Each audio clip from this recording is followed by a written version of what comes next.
ISKCON वाले किस प्रकार से संप्रदायों को विकृत कर रहे हैं, उनमें विरोधाभास उत्पन्न कर रहे हैं, ये समझने की आप सभी को अत्यंत आवश्यकता है। मैंने पहले भी कहा था और कई बार कहा है कि जो इस्कॉन जैसी संस्था है, विधर्मी संस्था, ऐसी संस्था में जुड़ने से पहले उसके बारे में पूर्ण रूप से रिसर्च कीजिए। मैं आपको कुछ बता रहा हूँ, उसको भी आप रिसर्च कर सकते हैं कि मैं सही बता रहा हूँ या गलत बता रहा हूँ, उसको क्रॉस वेरीफाई कीजिए। आंख बंद करके विश्वास मत कीजिए, लेकिन जहाँ पर आप आंख बंद करके विश्वास करेंगे वहाँ धोखा खाएंगे। श्रीमद् भागवत में अधर्म की 5 शाखाएं बताई गई हैं, जिसमें बताया गया है विधर्मा, परधर्मश्च, आभास, उपमा, छला। ये 5 शाखाएं अधर्म की हैं, विधर्म, परधर्म, आभास, उपमा और छल। विधर्म का अर्थ क्या होता है? विधर्म का अर्थ होता है कि हम कोई कार्य कर रहे हैं धर्म बुद्धि से। मान के चलिए कि कोई इस्लाम का कार्य हम कर रहे हैं अपनी धर्म बुद्धि से, किंतु उसका जो कार्य हम यदि उसकी मजार पर जा रहे हैं तो उसकी मजार पर जाना ये हमारे धर्म के विरुद्ध है, हमारे धर्म में बाधा है, तो इसका अर्थ है कि वो विधर्म है। धर्म बुद्धि से करने पर भी वो अधर्म की एक शाखा, इसलिए वहां नहीं जाना चाहिए। तो ये है विधर्म। परधर्म का अर्थ क्या है? परधर्मो भयावह स्वधर्म निधनम श्रेया। श्रीमद् भगवद गीता में भी ये कहा गया है कि परधर्म जो है वो भयानक होता है, स्वधर्म श्रेष्ठ होता है, इसलिए अपने धर्म का पालन हर व्यक्ति को करना चाहिए। किंतु इस्कॉन क्या कर रहा है? ब्राह्मण, क्षत्रिय, वैश्य, शूद्र सबको ब्राह्मण ही बनाते जा रहा है। म्लेच्छों को यहाँ तक कि वो दंड संन्यास दे रहा है। यह है परधर्म, माने कि म्लेच्छों को अधिकार नहीं है कि वो संन्यास लें, दंड ग्रहण करें, किंतु फिर भी ये म्लेच्छों को दंड दे रहा है, संन्यास दे रहा है। इसको कहते हैं परधर्म। ये म्लेच्छों का धर्म नहीं है। उन्होंने परधर्म को स्वीकार किया और ब्राह्मणों को ही गुलाम बना रहे हैं। इसको कहते हैं परधर्म, जो कि अधर्म की 5 शाखाओं में से एक शाखा है। तो ये जो 2 शाखाएं ये इस्कॉन में घुसी हुई हैं, मिलेंगी आपको इस्कॉन के अंदर, ठीक है। अब 5 शाखा किस प्रकार से इस्कॉन के अंदर है वो मैं आपको बताता हूँ। ऐसे ये जो विधर्म है, परधर्म है, आभास है, उपमा है, छल है, ये केवल इस्कॉन के अंदर नहीं है। ये आचार्य प्रशांत को ले लो, रामपाल को ले लो, ब्रह्म कुमारी वालों को ले लो, या फिर आज तुम जितने मोटिवेशनल स्पीकर्स को सुन रहे हो और सुन के तुम्हें अच्छा लग रहा है और ऐसा लग रहा है कि इस व्यक्ति से हम कहीं ना कहीं प्रभावित हो रहे हैं, किंतु उसकी बातों में धर्म का लेश मात्र भी नहीं है। इसका अर्थ सीधा सा है कि वो विधर्म है, वो उपधर्म मात्र है और पाखंड है, इससे अधिक कुछ नहीं। क्योंकि पाखंड की वस्तुएं भी देखने में अच्छी लग सकती हैं, सुनने में अच्छी लग सकती हैं, किंतु वास्तविकता ये होती है कि अग्रे विषमेवा परिणामे अमृतोपमम और अग्रे अमृतोपमम परिणामे विषमेवा, मानी कि अग्रे विषमेवा, जो पहले विष के समान लगता है वो बाद में अमृत होता है। जैसे कि धर्म पे यदि कोई व्यक्ति चलना चाहे तो उसको पहले लगेगा कि ये विष के समान है, कड़वा है, किंतु वास्तविकता में वही धर्म होता है। और जो अधर्म होता है वो लगेगा पहले पहले अमृत के समान, मीठा मीठा, किंतु बाद में वो विष के समान जान पड़ता है। इसीलिए ऐसी संस्थाओं से बचें। विधर्म, परधर्म, फिर है आभास। आभास का अर्थ क्या है? आभास का अर्थ होता है कि व्यक्ति जो है उसको केवल ऐसा लगता है कि ये ठीक है, किंतु वास्तविकता में होता नहीं है, उपधर्म मात्र होता है। उपधर्म वही होता है जो देखने में धर्म के समान जान पड़ता है। जैसे कि कहीं कहीं पे आपको सत्य, कोई बोलेगा कि सत्य बोलना अच्छा है, सत्य बोलिए, आपको लगेगा ये बात तो बिल्कुल ठीक कह रहे हैं, सत्य बोलना तो अच्छा है, ये बात तो जैन के अंदर भी है, लेकिन तो जैन नास्तिक दर्शन है। कई सारी बातें बौद्धों के अंदर भी अच्छी हैं। अब चारवाक सिद्धांत को उठा के देख लीजिए तो चारवाक के अंदर भी कई सारी बातें अच्छी मिल जाएंगी। वहाँ पे भी घी पीने की बात की है, दारू पीने की बात नहीं की। तो माने मद्यमास तो वहाँ पर भी निषेध है, तो लगेगा कि चलो ये घी पीने की बात कर रहे हैं, मद्य पीने की बात तो नहीं कर रहे, तो उनको फॉलो कर लिया जाए। किंतु चारवाक सिद्धांत भी नास्तिक सिद्धांत है, तो माने कि उनमें कुछ कुछ बातें ऐसी लगेंगी जो धर्म के समान हैं, किंतु वास्तविकता में होती वो अधर्मी ही है। अब जैसे कि कोई व्यक्ति भगवान की बात कर रहा है, वेदों की बात कर रहा है, लगेगा कि ये व्यक्ति तो वेदों की बात कर रहा है, धर्म की बात कर रहा है, ईश्वर प्राप्ति की बात कर रहा है, इसका मतलब कहीं ना कहीं अच्छी बात कर रहा है, हमको इससे जुड़ना चाहिए। किंतु वास्तविकता में होता है वो उपधर्म। मात्र सुनने, क्योंकि मात्र हमारे मन में इच्छा कर रही है किसी वस्तु को करने की, उतने मात्र से यह स्पष्ट नहीं हो जाता कि वो कार्य उचित है। मान के चलिए मन में कोई इच्छा प्रकट हुई कि ये कार्य हमको करना चाहिए या नहीं करना चाहिए, अब हमको उस बात को प्रमाणित करना है। तो किसी को हमने सुन लिया, वो जो हमारे मन के अनुकूल बात थी, हमने सोचा कि ये हमको करनी चाहिए, किंतु गलत है या सही इसको कैसे जाने। मान के चलो हमने किसी व्यक्ति को सुन लिया कि नहीं नहीं ये कार्य करना अच्छा है, जो आपके मन में बात आई थी वो अन्य किसी व्यक्ति ने कह दी कि नहीं नहीं ये कार्य अच्छा है, करना चाहिए, तो आपको लगा कि हाँ इसकी बात से तो मैं प्रभावित हूँ क्योंकि मेरे मन में भी ऐसी बात आई थी।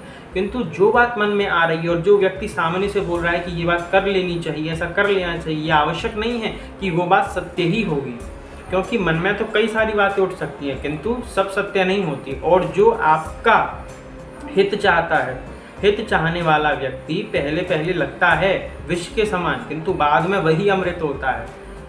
तो विष क्या है, अमृत क्या है, ये समझना पड़ेगा। जो व्यक्ति बहुत मीठी मीठी बातें करके अपने आप में उलझा लेता है, किसी व्यक्ति को 56 भोग की थाली रख दी जाए, उसमें विष मिला दिया जाए, तो ऊपर ऊपर से तो बहुत स्वादिष्ट पकवान लगेगा, स्वादिष्ट भोजन लगेगा कि इसको पा लिया जाए, किंतु जो पीछे उसके विष डाला हुआ है वो उसको आप नहीं देख सकते, उसको आपकी ये नेत्र नहीं देख सकते। इसीलिए जो विष मिली हुई ऐसी संस्थाएं हैं जो धर्म के नाम पर आपको विष मिला के दे रही हैं, उसको केवल शास्त्र की दृष्टि से ही देखा जा सकता है। और साधारण हिंदुओं को इन सबका ज्ञान नहीं है, शास्त्र इत्यादियों का, उनको तो मूर्ख बनाना आसान है। अब सुनिए इस्कॉन ने किया क्या है कि वैष्णव संप्रदाय का, श्री संप्रदाय का एक ग्रंथ है तिरुवैमोजी, उसको अपने यहाँ से छपवा दिया और उसमें प्रभुपाद की भविष्यवाणी कर दी। तो यहाँ पर श्री वैष्णवों की ओर से मैसेज है सभी रामानुजियों को, ये इन्होंने पहले किया है, तो मैं यहाँ पे केवल आपको अवेयर कर रहा हूँ, इनके बारे में बता रहा हूँ कि ये लोग किस प्रकार से छल करते हैं। छल माने, छल अधर्म की एक और शाखा है ना, 5 शाखाओं में से। छल माने कि अपने धर्म ग्रंथों में कोई व्यक्ति मिलावट कर दे, और जो धर्म ग्रंथों में है वो नहीं बताएगा, किंतु जो उनमें नहीं है उनको मिलावट करके बताएगा, इसको कहते हैं छल करना, जो कि इस्कॉन भलेभांति कर रहा है। तो 5 जो शाखाएं हैं अधर्म की वो उसमें देखने को मिलती हैं। तो यहाँ पे क्या बोला गया है, देखिए मैं आपको पढ़ के सुना देता हूँ। Adyan wants the attention of all the Ramanuja Sambandhis and Dasas of Bhagavat Ramanuja towards an issue. We all know that Naam Alwar, Shri Satkop Suri, predicted the advent of Ramanuja Swami in Tiruvaimozi. तिरुवैमोजी नाम का एक ग्रंथ है जिसमें जो नाम अलवार है श्री षटकोप सूरी जी, उनने पहले प्रेडिक्ट किया था किसको, रामानुज स्वामी को। उसमें रामानुज स्वामी का नाम है कि रामानुज स्वामी जो है वो भविष्यत आचार्य के रूप में आएंगे, किंतु इस्कॉन ने वहाँ पे थोड़ी मिलावट की। क्या किया उसने, अब क्योंकि यदि हम मान के चलिए कोई ग्रंथ है किसी संप्रदाय का, यदि हम अपनी तरफ से उसको छपवा करके बिकवाएं, सेल करवाएं और उसमें कुछ मिलावटी कर दें तो उसको प्रमाणित माना जाएगा। क्यों, क्योंकि वो उनके प्रमाणित संप्रदाय से नहीं जुड़ा, केवल हमने उनका नाम चुरा लिया, हम अपने यहाँ से सेल कर रहे हैं, किंतु वहाँ से वो नहीं। एक पर्टिकुलर प्रेस होती है ना, हर एक संप्रदाय के यहाँ से जो ग्रंथ निकलते हैं उसकी एक पर्टिकुलर संप्रदाय और वहाँ से जो निकलते हैं वो प्रेस होती है। जैसे श्री संप्रदाय के ग्रंथ अधिकतर जो है वो जो रंग प्रिंट है वहाँ से निकलती है, और एक और प्रिंट है जिसका नाम मुझे स्मरण नहीं है। जैसे इस्कॉन के ग्रंथ आप ले लो तो इस्कॉन के जो ग्रंथ हैं वो आपको इस्कॉन मंदिर से ही मिल सकते हैं और कहीं से तो मिलेंगे नहीं। यदि मैं उनको बेचने लग जाऊँ कि ग्रंथों में मिलावट कर दूँ, तुरंत इस्कॉन वाले आ जाएंगे कि नहीं ये तो नकली है। तो बस इसी प्रकार से उन्होंने श्री संप्रदाय के ग्रंथ को लिया, अपने यहाँ से प्रिंट करवाने लगे। मतलब ये अपना सिद्धांत भी बताएंगे हमारा क्या है, और ये श्री वैष्णव का सिद्धांत भी बताएंगे, शांकर परंपरा का सिद्धांत भी बताएंगे, और ये लोग शैवों का सिद्धांत भी बताएंगे, ये शाक्त का सिद्धांत बताएंगे। सारे सिद्धांत यही पढ़ के बैठे हैं, बाकी सब तो मूर्ख हैं जैसे। तो all the versus of the decade talks about भविष्यत आचार्य, जो मैंने अभी आपको बताया। तो स्वामी रामानुजाचार्य ओनली, माने कि श्री रामानुजाचार्य जी का नाम भविष्यत आचार्य के रूप में तिरुवैमोजी में लिया गया है केवल।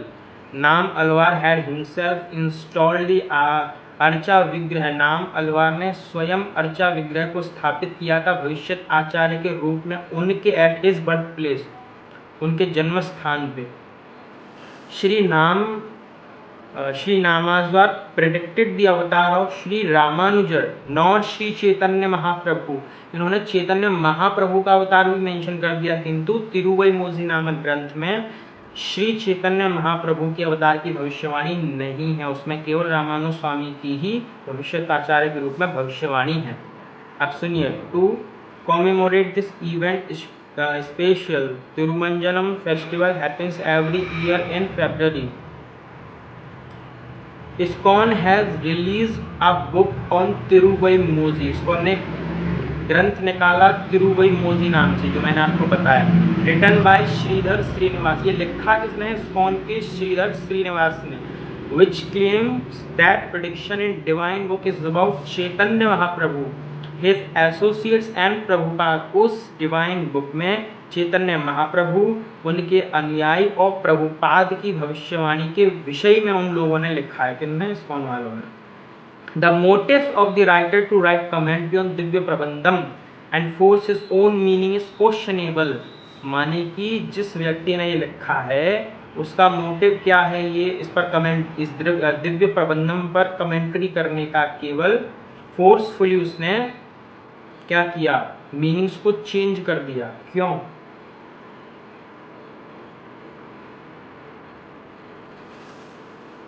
The author argues that Sri Manmala Mamunigal himself said in his A.H. Vyakhyam that the prediction may means various acharya. However, there is nothing like that in Churnika. He talks about the famous verses of Srimad Bhagavatam 11th canto, which talks about the advent of Asvas along the various rivers in South India. आगे क्या है?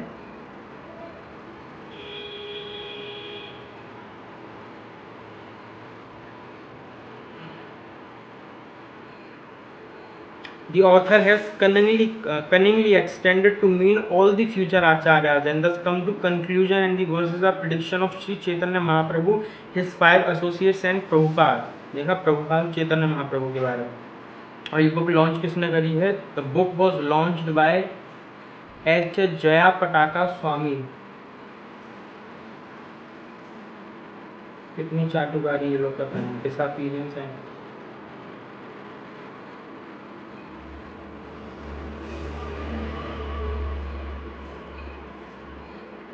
इस प्रकार से इन्होंने छल किया है।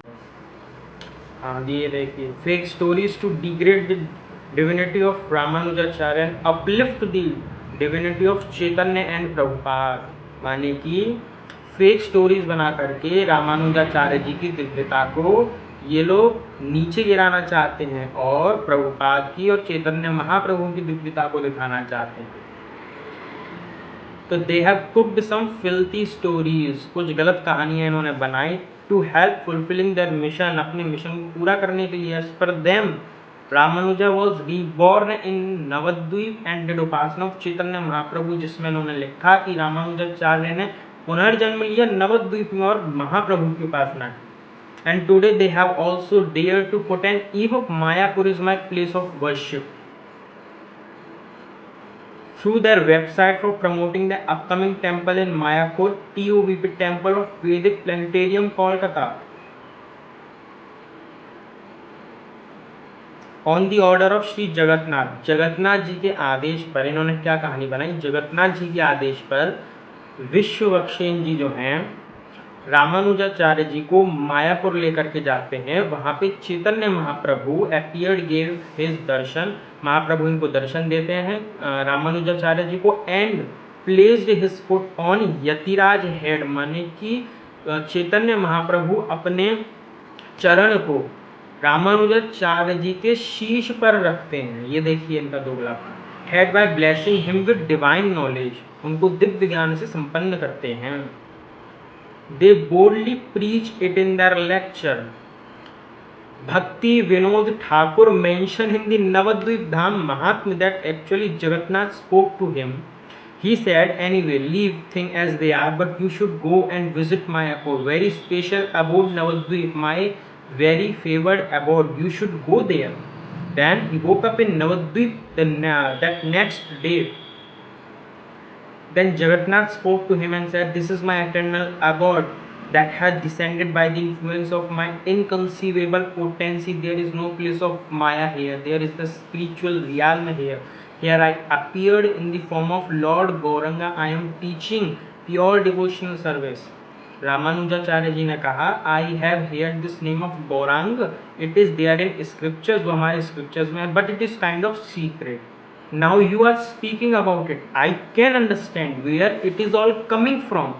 There are so many statements in the Shastra about Gauranga's appearance, but it all kept secret. Now I can understand what all this means. ये देखो कैसे कहानी बनाई. Then the Lord appeared to him as his worshipable Lord Lakshmi Narayan. So he was an ecstasy. Then Lord Narayan, they disappear and they become Gaurang. He saw this beautiful form as Lord Gaurang. He said, this is that form. So he said, now I understand what the Shastras are saying. It happens in Kali Yuga.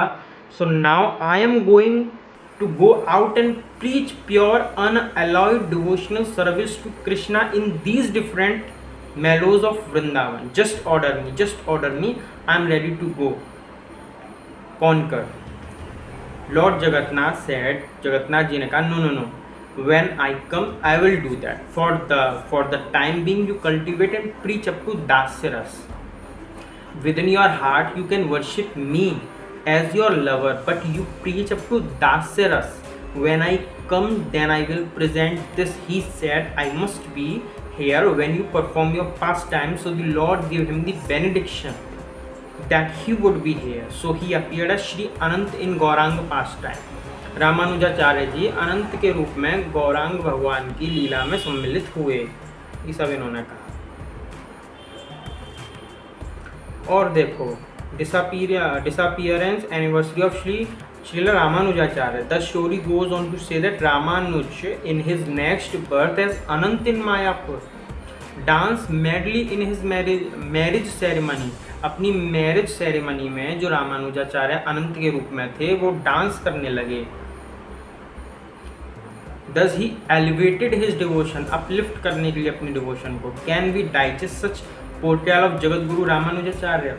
हाँ, तो श्री संप्रदाय के आचार्यों का कहना है, क्या हम ये सब पचा सकते हैं रामानुजाचार्य जी की जो ये विकृत कथाएं ये लोग बता रहे हैं. It is not the duty of all Ramanudasas to condemn these stories which are being spread to somehow brainwash and convert Shri वैष्णवाज.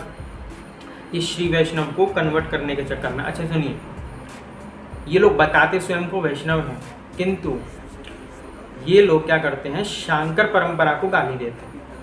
Shri वैष्णव के अंदर किसी की निंदा करने के लिए नहीं बोला गया. बोला ये गया है कि आप अपने सिद्धांत का प्रचार करो, अपने सिद्धांत का प्रचार करो, उसमें दूसरे व्यक्ति का सिद्धांत ऑटोमेटिक खंडन हो जाएगा, अलग से खंडन करने की आवश्यकता नहीं है. ये तो स्वयं उसका पालन नहीं करते. There target is those Shri Vaishnavas who are not much familiar to sampradayam. माने कि जो श्री वैष्णव संप्रदाय के लोग हैं जो ज़्यादा फैमिलियर नहीं है अपनी संप्रदाय से, ज़्यादा अपनी संप्रदाय के बारे में जानते नहीं हैं, due to studies and staying outside, कहीं बाहर रहते हैं अपनी पढ़ाई के कारण, तो ये लोग उनको टारगेट करते हैं. और इन्होंने क्या किया, डी मीनिंग नारायण अष्टाक्षरी महामंत्र. There another cunning tactics is to demean Narayan Mahamantra, which is praised everywhere in Vedas and Dravid Vedas. As per them, the mantra is only for material benefits. इन्होंने क्या कहा कि जो नारायण अष्टाक्षरी मंत्र है जो श्री संप्रदाय में दिया जाता है, एक तो मूल मंत्र होता है, एक द्वय मंत्र होता है, एक चरम श्लोक होता है, तो 3 मंत्र दिए जाते हैं. तो जो अष्टाक्षरी मंत्र है, माने कि जो मूल मंत्र है, वो ये लोग कहते हैं इस्कॉन वाले कि जो ये मूल मंत्र महामंत्र वो अष्टाक्षरी मंत्र है श्री संप्रदाय का, ये क्या है, ये भौतिक इच्छाओं को पूर्ण करने के लिए. वाह दो बोलो, ये भौतिक इच्छाओं को पूर्ण करने के लिए. वाह. एंड नॉट एप्लीकेबल इन ये कलयुग में एप्लीकेबल नहीं है. मतलब कि तुम लोग 4 वैष्णव संप्रदायों को मानते हो और मानने के बावजूद अष्टाक्षरी मंत्र के बारे में ये लोग कहते हैं कि वो भौतिक इच्छाएं पूरी करता है, इसलिए कलयुग में एप्लीकेबल नहीं है. जब वो कलयुग में एप्लीकेबल नहीं है भौतिक इच्छाओं को पूरी करने के लिए, तो तुम श्री संप्रदाय को मान कर रहे हो मूर्खों. फिर श्री संप्रदाय का अस्तित्व कहाँ से रह जाएगा. जब वो गुरु दीक्षा में देंगे तो मंत्र ही देंगे ना कोई. जब ये मंत्र ही भौतिक इच्छाओं को पूरी करने वाला है, भगवान तक पहुंचाने वाला नहीं है, तो तुम श्री संप्रदाय को मान कहाँ रहे हो? तुम तो उसकी निंदा कर रहे हो। अरे खुले में तो निंदा नहीं कर सकते, क्योंकि फिर तो बवाल हो जाएगा कि वैष्णव हो गए, वैष्णवों की निंदा कर रहे हैं ये लोग शांकर परंपरा को गाली देते हैं, उनको मायावादी बोल करके पहले फॉलोअर्स बटोरते हैं, फिर ये जो 4 वैष्णव संप्रदाय हैं उनके जो स्वरूप हैं उनको अपने ग्रंथों के माध्यम से विकृत करते हैं, जिससे कि ये लोग लोगों को टारगेट कर सकें।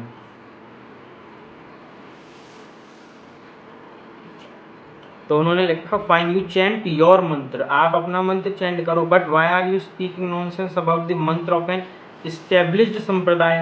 Ramanuj Swami gave us this mantra, Ramanuja Swami ji ने ये मंत्र दिया। How can a sampradayam 200 year old can speak such nonsense about a संप्रदाय whose lineage goes back to 5000 years old? जो हमारी परंपरा 5000 वर्ष पुरानी है, तुम्हारी मात्र 200 साल, तुम ये नॉनसेंस बातें कैसे कर सकते हो भाई?